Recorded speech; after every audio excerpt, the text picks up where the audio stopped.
Carlos, muy buenos días. Te saluda Sergio Buen Centenaro. día. Estamos ya al Muy aire. buen.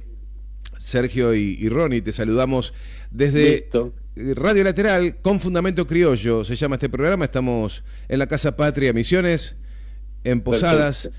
Y es un gusto saludarte, Carlos, en tiempos donde la verdad es que estamos bastante preocupados, desorientados, pero determinados también a, primero, interpretar correctamente lo que está pasando.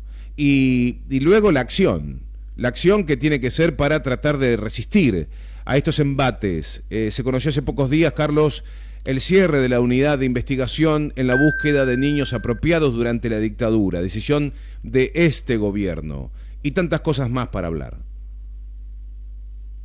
Sí, bueno, ese es un cierre emblemático, tiene muchísimo valor, además de ser un acto criminal, porque después de todos estos años, y siendo un ejemplo en el mundo en la búsqueda de niños apropiados, cerrar la unidad de investigación es un mensaje político muy fuerte y muy criminal, en mi punto de vista. Uh-huh, uh-huh.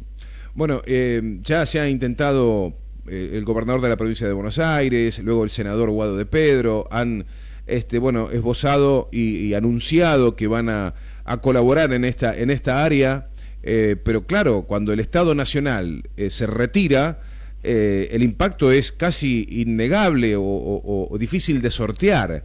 Pero bueno, es un hecho y va a complicar seguramente un trabajo que cada tanto nos daba alegría, ¿no, Carlos? Cuando se encontró un nuevo nieto, era toda una celebración enorme porque faltan muchos por encontrar. Bueno, esto viene a complicar muchísimo las cosas.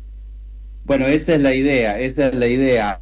Algo que daba alegría al pueblo es lo que se busca eliminar. Tiene que ver con una política, no es una política, es una decisión de Javier Milei y su gobierno de hacer sufrir, es parte de la consigna que ellos tienen.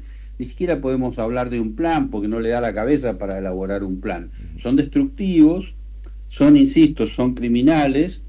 Recordemos, Sergio, que le niegan medicamentos oncológicos a los pacientes, retienen millones de kilos de alimento y ahora, bueno, eliminan la posibilidad de acercarnos a la identidad de algún niño apropiado. Faltan más de 300. Entonces, el signo que marca esta que ni siquiera es gestión, esta acción criminal, es la crueldad, Sergio. Son gente de una crueldad inédita en el país. No hay experiencia similar a esto que estamos viviendo. No, porque lo último que conocimos fue la dictadura genocida de los 70, con una metodología tradicional de golpe de Estado y dictadura. La finalidad es similar, que es el saqueo económico absoluto, en la dictadura y ahora. Lo que varía con el paso del tiempo es la metodología. Entonces, la dictadura secuestraba, desaparecía, torturaba y mataba, y esta gente está poniendo en marcha un plan de exterminio, como yo te decía, con falta de alimentos, con crisis social, con falta de trabajo, a partir de teorías brutales, ¿no? Pues esto sí tiene un sostén teórico histórico. Hay que remontarse al nazismo para ver ese tipo, salvando la distancia de la metodología. No estoy comparando con una cámara de gas, ¿entiendes, Sergio? Estoy diciendo que salvando esa metodología, la intención de dañar de esta gente es explícita. Eso es lo que yo mencionaba como inédito en el país. Y comparativamente, cuando uno recuerda, yo era muy chiquito en tiempos de la dictadura, pero ¿cómo se logró resistir a una dictadura, vencer a una dictadura, dejarla en el pasado? ¿Y cómo se puede lograr hoy? Porque bien mencionaba que los mecanismos, las herramientas o estrategias han cambiado. Antes eran las botas, los tanques, hoy es la guerra jurídica, el ataque a líderes populares. Pero ¿cómo se resistió en aquel entonces a la dictadura? ¿Cómo se la venció? Comparativamente, ¿cómo se vence las nuevas estrategias, como es una verdadera guerra jurídica que le plantean a líderes y a los argentinos en general? Bueno, al ser distinta la metodología, que incluso tienen un sistema de comunicación completamente distinto y novedoso respecto de lo que era la dictadura de esa época, requiere a su vez modos de resistencia distintos también. La resistencia igual en algún aspecto es idéntica, que tiene que ver con la voluntad popular de resistir al tirano, para decirlo en dos palabras. En aquella época llevó un tiempo y esos años de la resistencia dieron su fruto porque Argentina tuvo una dictadura de menor tiempo que en el resto de la región. Eso es por la militancia y la resistencia activa que se hizo. En estos momentos la resistencia es absolutamente necesaria, es imprescindible, sobre todo porque por la modernización de los sistemas de comunicación esta gente se transforma en altísimamente peligrosa para la sociedad y en especial para los sectores más vulnerables. Y eso, bueno, eso es un desafío, primero y en primer lugar a la clase dirigente, que son los que tienen y deberían tener la responsabilidad de encabezar esa resistencia. Y paralelamente, por supuesto, el pueblo en la calle, que es el que termina definiendo. Lo que pasa es que las decisiones de la dirigencia no las puede reemplazar el pueblo. Claro, claro, absolutamente. Y tantas cosas que están pasando. Por ejemplo, se nos coló un decreto de necesidad y urgencia, entiendo que se llama 70/2023, a una semana de haber asumido Javier Milei, un DNU que pretende una suerte de reemplazo momentáneo de la Constitución Nacional, y no felices con esto, fueron impulsando, más allá de que rápidamente uno en redes sociales y demás caracterizaron a Javier Milei de manera que nos causa gracia por una razón, por la otra, sus amoríos, etcétera. Las grandes pantallas han ido distrayéndonos, pero por debajo tan tonto no es, o por lo menos se deja asesorar por el poder real, porque nos han colado la ley bases con votos incluso no propios. Es decir, hemos sufrido la traición, al menos por citar un ejemplo muy cercano para nosotros, con legisladores que entraron con la boleta de Unión por la Patria, poniendo a disposición sus votos para colarnos finalmente la ley bases. Esa es una pequeña y larga batalla que estamos dando como medio de comunicación pequeño, pero estamos en problemas porque estoy sumando estos dos elementos, DNU, ley bases, que están ambas caminando. Bueno, las dos cosas son ilegales, tienen la historia que vos reseñaste, también hay que sumar las traiciones, pero yo diría más que traiciones son complicidades, forman parte de ese plan criminal. Tanto el decreto como la ley bases son absolutamente totalitarias, tiránicos, no da el tiempo para analizarlo, pero la ley bases, la parte del RIGI, abre la puerta a las organizaciones internacionales criminales más importantes del mundo, que el único requisito es tener más de 200 millones de dólares. En ese caso, esas organizaciones criminales no tendrían que explicar en la Argentina de dónde viene ese dinero, y a su vez se le garantizaría 30 años, en la ley está, se le garantizan 30 años de impunidad y de inmunidad, ambas cosas, Sergio. Ahora, yo quiero dejar planteado también una similitud muy interesante. Ayer a la noche se presentó un libro que yo escribí, y perdón la autorreferencia. Por favor. Se llama De Hitler a Milei. Y el subtítulo es Curiosidades de mentes criminales. Y en ese librito, ese corto librito, está relacionado, por ejemplo, que Hitler en el año 1933, cuando lo nombran canciller, es decir, cuando accede al poder como virtual jefe de gobierno de Alemania, lo primero que hace es exigirle al Congreso alemán una ley similar a la de Milei que le otorgue facultades legislativas, cosa que así sucede. Para conseguir esa ley, mete presos previamente a los diputados de la izquierda, comunistas y socialistas, para no tener tanta oposición en la votación del Reichstag de la Cámara alemana, rodea la Cámara con fuerzas de seguridad de las SS y de las otras fuerzas de seguridad nazis, y con eso obtiene la ley para tener facultades legislativas. Y cualquier similitud debería ser realmente analizada con preocupación, Sergio. Todas son a favor de ellos.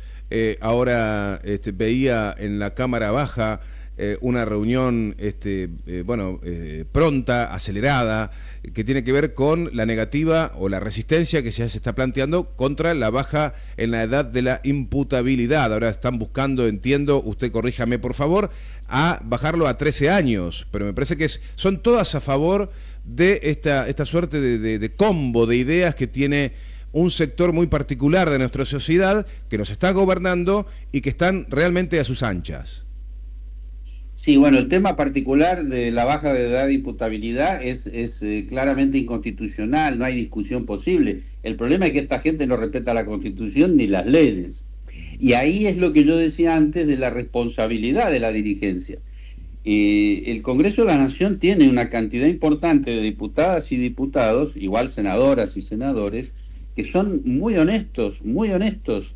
El problema es que no alcanzan en este momento. ¿Se entiende? No es que no tengamos legisladores honestos, los hay, como hay jueces y fiscales honestos, pero al mismo tiempo hay criminales dentro de uno y otro poder que son los que impiden esto, quienes van a visitar genocidas, que están mandando un mensaje brutal a la sociedad, sobre todo antes del decreto que usted mencionaba al comienzo sobre dejar de buscar niños apropiados. Está mostrando un mensaje social peligrosísimo, y ahí ese sector decente de la dirigencia, tanto en la legislatura, como en el Poder Judicial, debería hacerse escuchar para dar una respuesta proporcional y adecuada, ¿no? Carlos, habíamos tenido la oportunidad de conversar, no recuerdo hace cuántos meses atrás, un año prácticamente. Pero bueno, este miércoles declaró Cristina Fernández en calidad de testigo en la causa Sabac Montiel. El 1 de septiembre de 2022, este joven gatilló en la cabeza de Cristina, no salió el disparo y ya conocemos todo el derrotero que ha surgido después. Una serie de desinteligencias o cuestiones hechas a propósito por la jueza María Eugenia Capuchetti. ¿Cuál es la reflexión que usted hace de todo lo que se ha ido concatenando a partir del intento fallido de asesinato de Cristina y cómo han actuado fuerzas políticas, ¿sí? Nombres muy importantes, muy pesados? Hablo de Gerardo Milman, hablo de Patricia Bullrich, hablo de hermanos Caputo, etcétera. Y a esto le sumamos también la acción judicial. ¿Cómo analiza todo este derrotero? Bueno, cuando se produjo el atentado, a las pocas horas el juzgado se encargó y de ahí desaparecieron el contenido del celular, recordará usted, de Sabac Montiel. Ahí era absolutamente claro y evidente, yo incluso lo dije públicamente, que se venía una tarea de encubrimiento criminal, porque el encubrimiento es un delito muy grave, que es lo que sucedió hasta el día de hoy.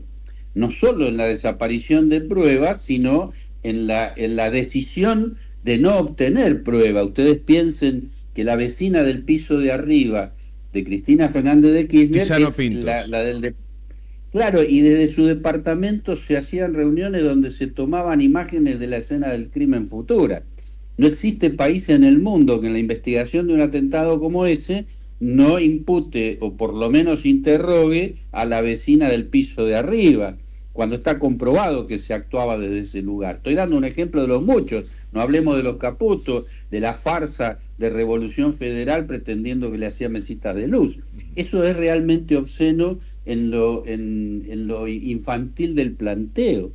El problema es que hay una parte del Poder Judicial que fue la que está hasta el día de hoy encubriendo, y un sector de la clase política que es cómplice, y lo mencionó usted, Patricia Bullrich, los Caputo, Gerardo Milman. Lo que se ha hecho con Gerardo Milman es absolutamente insólito, no imputarlo como corresponde, no rescatar a tiempo sus celulares. Bueno, es una muestra de la gravedad de la situación, que continúa y que eso por ahora va a seguir en ese derrotero, ¿no?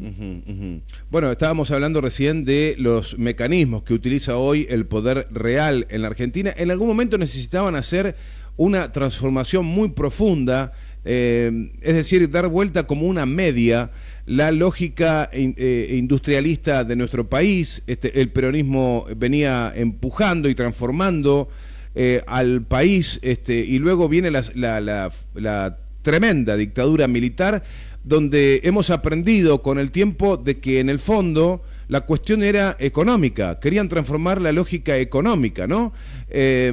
Bueno, se me hace que vuelven a repetir la historia con otras armas, pero analizo y veo, cuando dicen nos faltan líderes en la Argentina, no, yo digo, líderes hay, lo que puede suceder es que no los estamos cuidando mucho. Cito el ejemplo de Cristina Fernández, donde finalmente le gatillaron en la cabeza, donde finalmente la han acorralado judicialmente y encima muy cómodos nos ponemos a juzgar lo que hace o deja de hacer cuando el contexto que la rodea es absolutamente hostil. Claro, bueno, en momentos como ese que usted está describiendo, así como sucedió en la dictadura, es donde nace la necesidad de resistir y organizar esa resistencia. En la dictadura se produjo y obtuvo el retorno como resultado, el retorno de la democracia y con los años el juzgamiento y condena de los genocidas. En este momento se produce ese desafío. Bueno, ¿qué se hace frente a este camino brutal? Que insisto, es un camino de exterminio, con términos distintos de lo que era las cámaras de gas del nazismo o lo que era el fusilamiento y los campos de concentración de la dictadura de los 70, pero con una finalidad, primero, con un origen, como usted dice, claramente económico, que es el del saqueo. Claramente, incluso avanzando sobre el modelo de Milton Friedman de Chicago, que era el de la dictadura de los 70, y Milei va más allá, Sergio. Milei es tan desquiciado mentalmente que sigue a un economista que ni siquiera estaba peleado, que escúcheme bien, estaba peleado con Milton Friedman, que ustedes recordarán que él tiene en su bastón presidencial la imagen de 5 perros, ¿verdad? Sí. Bueno, uno de los perros se llama Murray, por Murray Rothbard. ¿Saben ustedes qué escribió el ídolo económico y moral de Javier Milei? Escribió en su libro que los padres pueden hacer con los niños lo que quieran, inclusive dejarlos morir de hambre. Esto que estoy diciendo está escrito, está firmado, es un autor y es uno de los que le da el rostro a los perros de Javier Milei. Dios mío. Carlos, ¿cómo se encara de aquí al futuro este escenario? Porque hemos tenido la oportunidad de conversar con Eduardo Barcesat, que nos hablaba del impulso de un juicio político a Javier Milei. Yo manifestaba mi preocupación de no entrar en una ola así a lo peruano, donde nos matamos a destituciones a una y otra fuerza de manera sistemática. No es entrar en un juego muy peligroso, lograr, por ejemplo, con éxito un juicio político a Javier Milei y después no nos encontraremos el camión de frente con algún presidente que responde a los intereses de una fuerza política que uno podría apoyar. No, yo lo plantearía al revés, Sergio. Por el hecho de no enfrentarnos con algo que ni siquiera sabemos qué es, como usted dice, será un camión o será un fitito o una bicicleta, pero lo cierto es que por el hecho de no enfrentarnos a eso, nosotros no podemos dejar al tirano. Esto me parece esencial. El que no está dando los medicamentos se llama Javier Milei, el que no da los alimentos es Javier Milei, el que quiere destruir al Estado desde adentro y lo dice es Javier Milei. Por lo tanto, el pedido de juicio político, que lo hemos hecho junto con Eduardo Barcesat, tiene la finalidad de hacer lo correcto. Si un funcionario como Javier Milei se transforma rápidamente en tirano, como está sucediendo, la propia Constitución habilita y obliga a tomar medidas. No se puede tolerar tiranos, y mucho menos pensando, bueno, pues si el que viene es peor, no sé quién viene. Se encarará cuando venga. Porque si no la historia no se hubiera motorizado y no se hubieran desterrado los tiranos en cada época en que han hecho los desastres que hicieron. Milei está haciendo un desastre social muy por su velocidad, es inédito en el país. Bueno, eso hay que frenarlo, Sergio, y yo no me detendría tanto en pensar quién vendría después. Muy interesante la respuesta que me da porque sería imposible, por ejemplo, en Twitter ponerse a responder a todos los, ahora se le dice hater, ¿no? A los que atacan. Sí. Bueno, sería imposible responderles, pero uno puede escuchar, lo he visto muchas veces, que dicen, loco, ganó, estamos en democracia, ganó un presidente por mayoría de los votos. Déjenlo gobernar, ustedes ya tuvieron su tiempo, hicieron un desastre, déjenlo gobernar. Entonces, claro, el pedido de juicio político es también una herramienta útil para frenar a este tirano, porque me sumo a ese adjetivo, pero también es una herramienta que utilizan desde ese lado para decir, ¿ves que no nos dejan gobernar? Sí, pero sabemos quiénes son, quiénes lo dicen y qué hay detrás. Detrás está el gran poder económico que maneja los hilos. Sí. Pero eso es algo ya conocido en el país, insisto. El desafío es, bueno, ¿qué hacemos frente a eso? ¿Dejamos al tirano o no lo dejamos? Y yo le digo, Sergio, a este paso, si a este hombre se lo deja seguir en la Casa de Gobierno hasta el año que termina su mandato, no queda país. No queda país, los enfermos se mueren, el enfermo oncológico que no recibe medicamentos se muere, Sergio. La familia que no tiene trabajo no come, y no comer es enfermedad y muerte también. Entonces, si nos equivocamos las prioridades con racionalizaciones políticas, ¿no? Como la que usted está diciendo, que son las que pueblan las redes, pero son las de ellos mismos.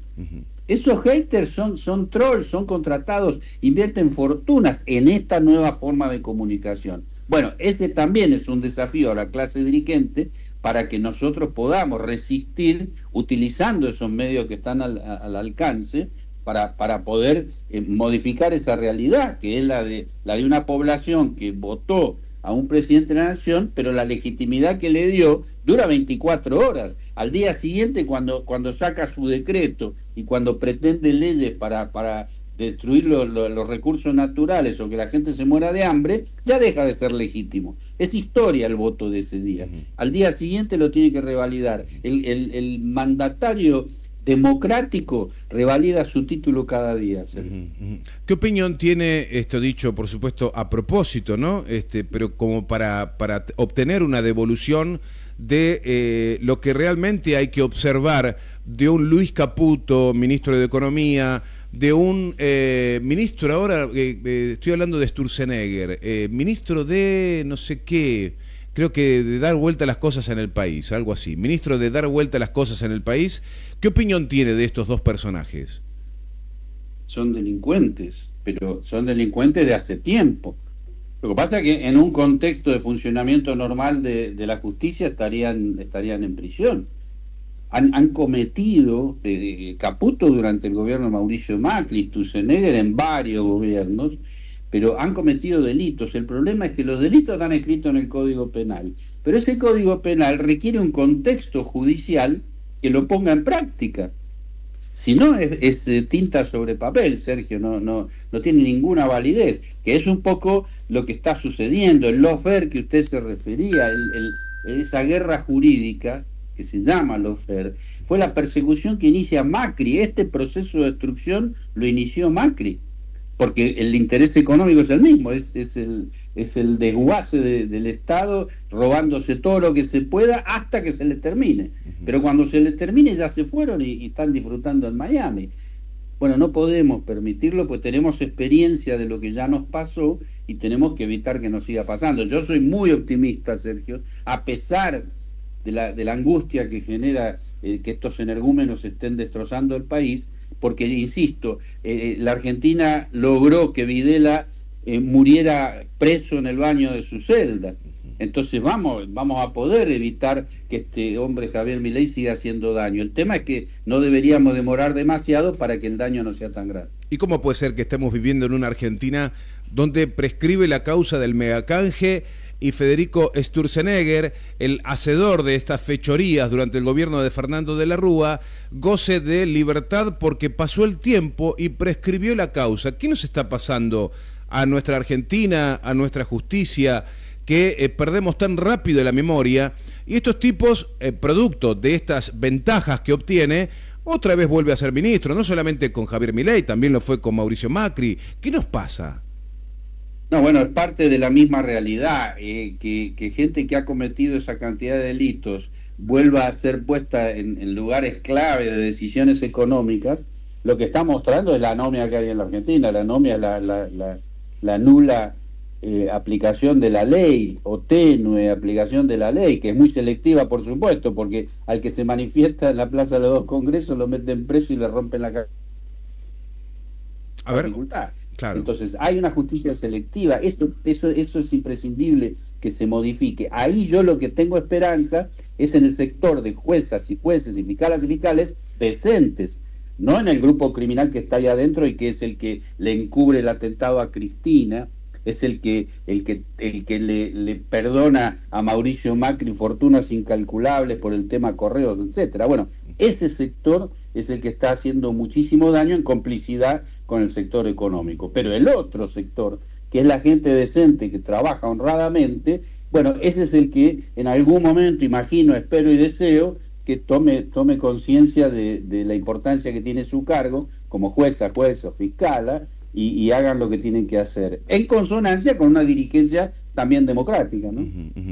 Carlos, ahora me entusiasmé, dicho de otra manera, me embalé, y bueno, quiero tener noticias de el inminente intento, ¿no?, de llevar a Javier Milei a un juicio político. ¿En qué condiciones está esto? ¿Cuándo se presentó? ¿Y cuáles son los pasos que tiene que dar un trámite de esta naturaleza?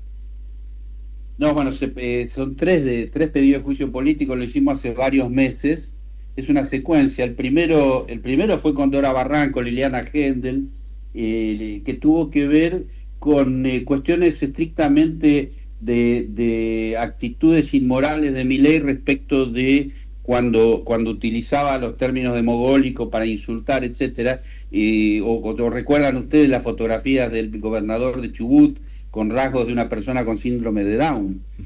Ese fue el primero, y luego hicimos dos pedidos más, uno con ampliación, por la barbaridad que estaba llevando adelante Javier Milei en lo que está haciendo, y eso está en la Comisión de Juicio Político de la Cámara de Diputados. Recuerden ustedes que esa Comisión de Juicio Político es la que tuvo el escándalo que hasta el día de hoy no tenemos noticias, donde no dejaban ser presidenta de la comisión a Marcela Pagano, y es el día de hoy que están dando vueltas sin resolverlo. Eso es una muestra de las dificultades que tienen los legisladores. Y en su optimismo, Carlos, ¿cuáles son las posibilidades de éxito de que alguna de estos tres pedidos avance en el Congreso? No, es una decisión política que tienen que tomar la dirigencia honesta para plantearlo en los términos que corresponden, porque hay que tomar conciencia de que una comisión de juicio político que no funciona porque ni siquiera pudieron convalidar a la presidenta de la comisión es una disfunción institucional grave. Bueno, cada falencia de ese tipo en el funcionamiento del Estado requiere una respuesta. Esa respuesta no se está dando. Mi optimismo es que en algún momento se levanten los señores diputados a la mañana, se iluminen y digan, bueno, vamos a asesorarnos, a estudiar cómo hacemos para que funcione el instituto, la institución, el instituto del juicio político. Está en la Constitución, Sergio. No es que no existe y lo estamos inventando. Lo que le estamos pidiendo es que lean la documentación que acompañamos. Bueno, mi optimismo es que en algún momento, y más temprano que tarde, porque si no la gente va a seguir enfermándose, se tome en cuenta y se cumplan con los procedimientos legales. Carlos, extraordinario, una vez más, escucharlo en la mañana de Radio Lateral. Me quiero ir con la última pregunta, y tiene que ver con si sueña en algún momento con una Argentina donde el pueblo pueda elegir a sus propios jueces, a sus propias autoridades en el Poder Judicial. Yo no sé cómo sería, porque un día lo charlamos especialmente. A mí me preocupa también ese sistema, porque Javier Milei fue votado. Sí. Y eso es lo que está mostrando, es el poder de manipulación que tiene en este momento los medios de comunicación hegemónicos, que ya los conocemos. Entonces, si ante un sistema de elección popular de jueces, con el cual yo estoy absolutamente de acuerdo, ese sistema de votación va a ser manipulado, estaríamos pronto en el problema que estamos viviendo ahora. ¿Se entiende? Pero siempre sería mejor que el Consejo de la Magistratura, que es mucho más corporativo. Pero el Consejo de la Magistratura es corporativo porque se transformó al poco tiempo de haberse creado, se deformó y se volvió corporativo. Y le cuento una anécdota, el primer juez federal designado por el sistema nuevo fui yo, en federal. Y fue un concurso en el cual yo concursé desde Bariloche, saqué el máximo de puntaje, el presidente de la Nación, a quien no vi en mi vida, tenía que hacer la designación y mandar el pliego, y fue de Fernando de la Rúa, insisto, no lo conocí ni hablé con él jamás, y el hombre mandó mi pliego porque yo era el primero de esa lista. De modo que ese día funcionó, perdón la autorreferencia, pero el sistema funcionó. O sea, sea por elección popular o por Consejo de la Magistratura, se requiere un nivel de decencia que si los que van a votar jueces en la votación popular están manipulados, vamos a estar en problemas. Si se respetan las reglas de las elecciones y no se los manipula, yo sería el primero en sostener ese sistema de elección popular de los jueces. Por lo menos los conoceríamos, Sergio. Claro, claro. Bueno, clarísimo, clarísimo. Carlos, muchísimas gracias por este contacto, por estas palabras. No, al contrario, abrazo para ustedes allí. Hasta pronto, hasta pronto. El ex juez federal Carlos Rosansky conversando con nosotros en esta mañana, donde teníamos un montón de preguntas, ha sido clarísimo. Y sí, estamos en problemas porque estamos siendo atacados por muchos flancos. El judicial es uno, es por donde nos están entrando todos los tiros, ¿no? La conformación de leyes a través del poder legislativo y la instrumentación de la ley que ya está a disposición de tantos jueces, no están jugando a favor del pueblo argentino por estas horas. Así que ha sido realmente muy importante la palabra del expresidente del Tribunal Oral en lo Criminal Federal 1 de La Plata, Carlos Rosansky.